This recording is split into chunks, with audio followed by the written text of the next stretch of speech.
Shri Radhe. Gulistan Dogri channel तुंदा स्वागत है। अस अज पुज्जी गए हाँ एक ऐसी थार जिसी दिक्खने आस्ते या उत्थे आने आस्ते अमूमन लोग तरसी आंदे न।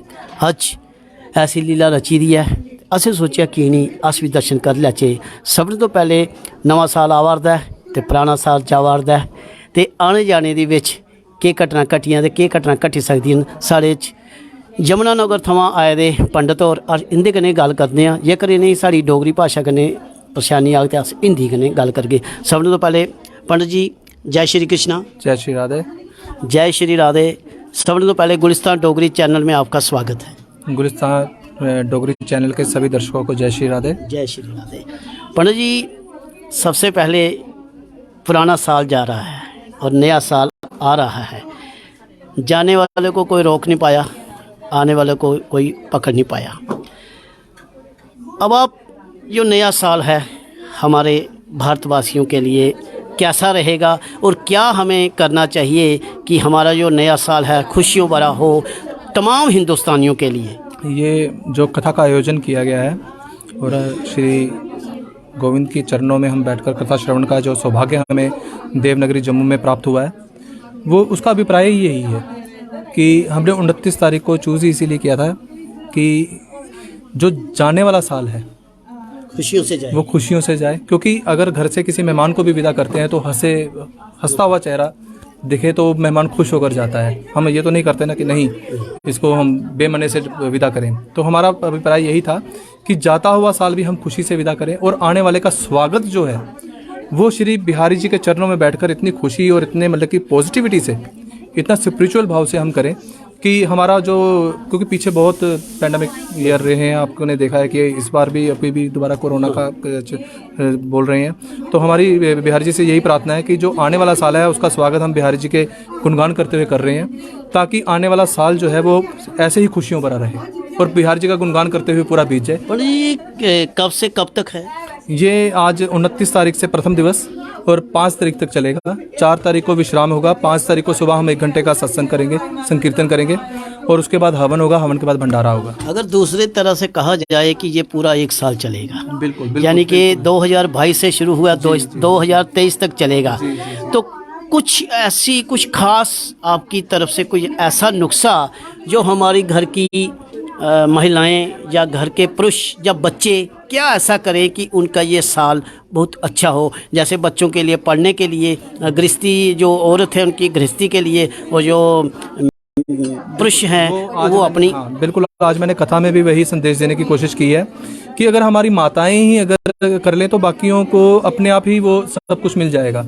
हमारी माताएं केवल इतना कर लें कि अगर कोई भी कार्य करना है, अगर उसका मुख हम गोविंद की तरफ मोड़ दें, अपने बिहारी जी की तरफ मोड़ दें, अपने ईष्ट की तरफ मोड़ दें। तो कि मैं बिहारी जी कह रहा हूँ, आप अगर शंकर को मानते हैं, माता रानी को मानते हैं, आप किसी को भी कर लें, आप अपने घर का कुछ भी अगर बनाते हो तो वो पहला भोग जो है वो उसको दे दें, अपने इष्ट देवता को दे दें और उसके बाद घर वालों को दे तो वो प्रसादी हो जाती है। तो वो सद्बुद्धि भी देगी, घर में खुशी भी देगी और समस्याओं का भी निदान करेगी। सबसे बड़ी बात है घर में बीमारी नहीं आएगी। देखो, अगर हम ऊपर वाले से अगर कोई दुआ मांगते हैं या उससे कोई ब्लेसिंग चाहते हैं, आशीर्वाद चाहते हैं, तो सबसे पहले माताओं को ही पहल करनी पड़ेगी।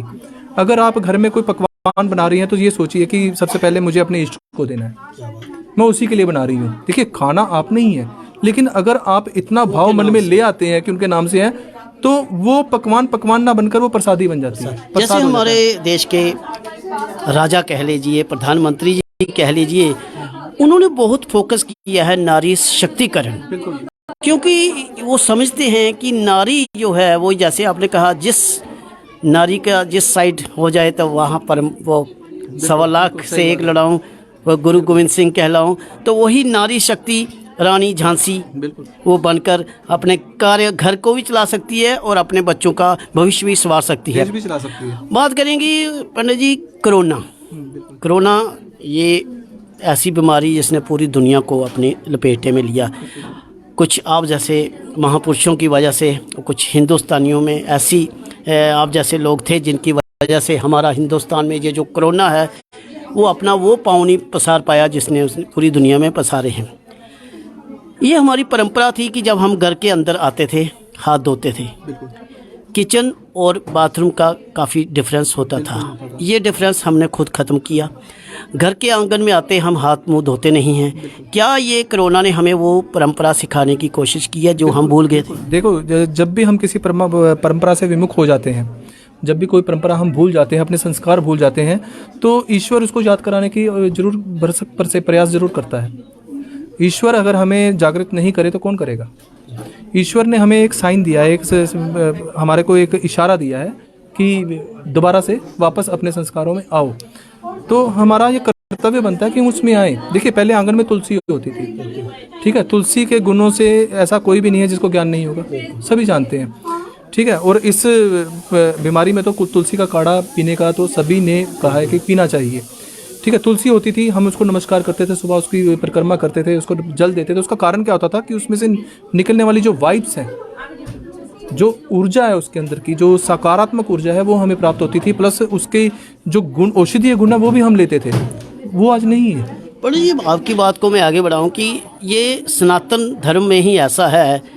हिंदुस्तान में पहाड़ों को पूजा जाता है, पत्थरों को पूजा जाता है, नदियों को पूजा जाता है, वृक्षों को पूजा जाता है, पौधों को पूजा जाता है, यहाँ तक नारी को पूजा जाता है, नर को पूजा जाता है, जानवर को पूजा जाता है, हमारे नाग देवता को पूजा जाता है। ये दुनिया में कहीं नहीं है। ये ऐसी परंपरा को आप क्या कहना चाहोगे? देखिए, मेन ये परंपरा, सनातन धर्म की परंपरा है सबको सम्मान देने की, और ये परंपरा आपको कहीं नहीं मिलेगी। इसीलिए जो सनातन धर्म को इतना उच्च क्यों कहा गया है। लोग आज पश्चिम देश हमारे सनातन धर्म के पीछे क्यों भाग रहे हैं? जहां पारिवारिक आपस में सम्मान देना नहीं चाहते हैं, रिश्तेदार आपस में सम्मान देना नहीं चाहते हैं, वहीं सनातन धर्म ये सिखाता है कि आपने पुराने गाने सुने होंगे कि यहाँ इंसान तो क्या पत्थर भी पूजे जाते हैं। उसका कारण यही है कि सम्मान की भावना जो है ये यहीं से शुरू होती है कि किसी को भी हीन दृष्टि से नहीं देखो। ये जो हीन दृष्टि की भावना आज शो की जाती है या दिखाई जाती है, ये सिर्फ आपस में जुदा करने के लिए है। जबकि हमारा कल्चर, हमारा सनातन धर्म, हमारा स्वभाव ये है कि सबको सम्मान की दृष्टि से देखो। नदियाँ, वृक्ष, क्योंकि ये सब हमें कुछ ना कुछ दे रहे हैं। प्रकृति है ये। प्रकृति को अगर हम इज्जत नहीं देंगे तो प्रकृति हमें इज्जत नहीं देगी। प्रकृति फिर अपना रूप, विकराल रूप दिखाएगी। तो इसीलिए है कि अगर सम्मान की भावना यहाँ से शुरू होगी तो इंसानों तक पहुँचेगी ना। अगर यहाँ से शुरू नहीं होगी तो इंसानों तक पहुँच ही नहीं पाएगी। चलते चलते पंडित जी, आपकी तरफ से ये कोरोना का एक छोटा सा मैसेज, क्योंकि आपको दुनिया फॉलो करती है, कि आपका मैसेज दिया हुआ हर आदमी तक, हर एक शख्स तक आसानी से पहुंचता है और उसे फॉलो भी करता है। देखिए, कोरोना के बारे में तो हम यही कहना चाहेंगे कि जो सरकार कहती है उसको फॉलो करना आवश्यक है, ठीक है। क्योंकि जब तक हम खुद समझदार नहीं होंगे तब तक दूसरे को समझदार नहीं बना पाएंगे। शुरुआत हमें खुद से करनी पड़ेगी। चलते चलते जैसे 31 है, बेसिक देखा जाए तो हमारे सनातन में इसको अहमियत नहीं है। हम 1 अप्रैल को मान्यता देते हैं, परंतु सम्मान हम देते हैं, इसलिए हम इसका भी स्वागत करते हैं। पर कुछ लोग हुड़दंगबाजी जैसे गलत तरीके से सेलिब्रेट करते हैं, उनके लिए चलते चलते एक लाइन का मैसेज। जी बिल्कुल। देखो, अगर आप हुड़दंगबाजी, बच्चों को तो कोई रोक नहीं सकता है वैसे, लेकिन हमारी प्रयास यही रहता है कि कथा के माध्यम से या संकीर्तन के माध्यम से कि बच्चों को इसमें जोड़ा जाए और एक सकारात्मक रास्ते पर ले जाने की कोशिश रहती है कि अगर बिहारी जी के गोविंद के रास्ते पर चलेंगे तो संस्कार भी आएंगे, और इसके साथ साथ कुछ अच्छे कर्मों की तरफ उनका रुझान भी बढ़ेगा और हुड़दंग में कमी आएगी। तो यही मैसेज है माँ बाप को भी और बच्चों को भी कि कोशिश करें, अगर आप सत्संग या इसमें नहीं कर सकते तो कुछ अच्छे कार्यों की तरफ अपना रुझान बढ़ाएं। जय श्री कृष्णा, राधे राधे। बड़ा अच्छा लगता है जुले साड़ी परंपरा कन्नै जुड़ी दियां गल्लां असें अपने दर्शकें कन्नै शेयर करचे। बड़ा अच्छा लगता है दिले कन्नै।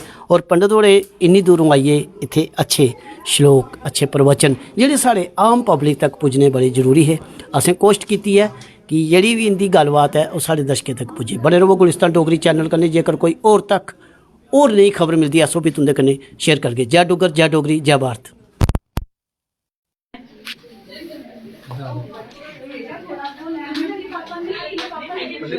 लाइव आप देख सकते हो अपने फेसबुक पर जाकर।